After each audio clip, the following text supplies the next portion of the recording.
I mean, this week the Senate Judiciary Committee had hearings on Judge Brett Kavanaugh's nomination to the Supreme Court. News that the circus had gone out of business turned out to be fake news.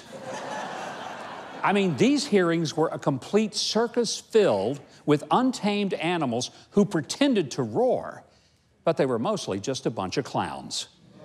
I mean, 4 of the Democrats on the committee had announced within an hour of Judge Kavanaugh being nominated a few weeks ago that they weren't even going to vote for him.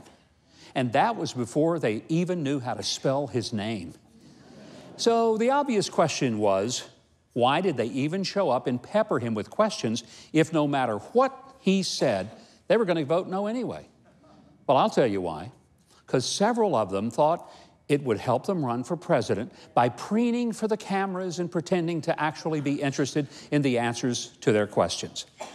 Senator Cory Booker, maybe he was right the first time.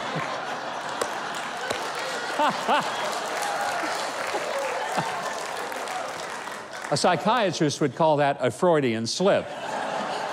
Senator Cory Booker of New Jersey was literally sending out a fundraising email the very moment that he was kicking on Kavanaugh on national TV.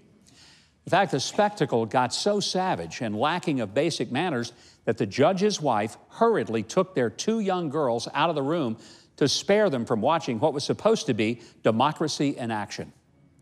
Folks, when the functions of our government become so nasty that they're not fit for children, maybe it's time for some of the Senate bullies just to go home. Because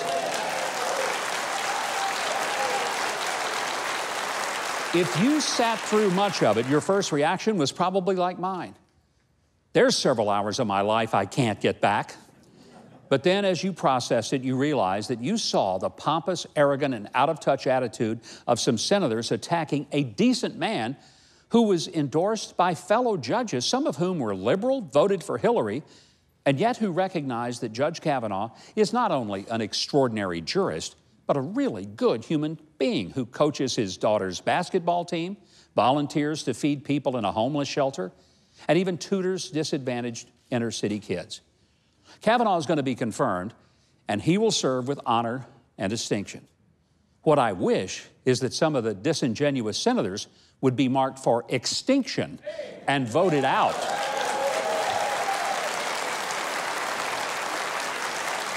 Now, for me, it was appalling to watch Senator Richard Blumenthal of Connecticut question Judge Kavanaugh's honesty, because this is the same Blumenthal that lied about being in combat in Vietnam.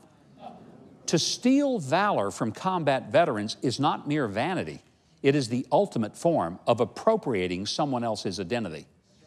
Whatever doubts I might have had about the judge were erased listening to his answers, because he made clear that he would not be a conservative on the court. Now, that may surprise you to learn that I was relieved by that. But here's the deal. I don't want a conservative any more than I want a liberal. I want a constitutional purist who looks solely at the law and leaves personal feelings or wishes totally out of it. By the way, if you pass 9th grade civics, and I'm convinced that many members of Congress didn't, then you know that the court can't make law. It can only interpret it. If a judge or a justice wants to make law, then take off the black robe and run for Congress. Now, I'm convinced Judge Kavanaugh is too smart to run for Congress. But I'll tell you something. I think he'll do just fine at the Supreme Court.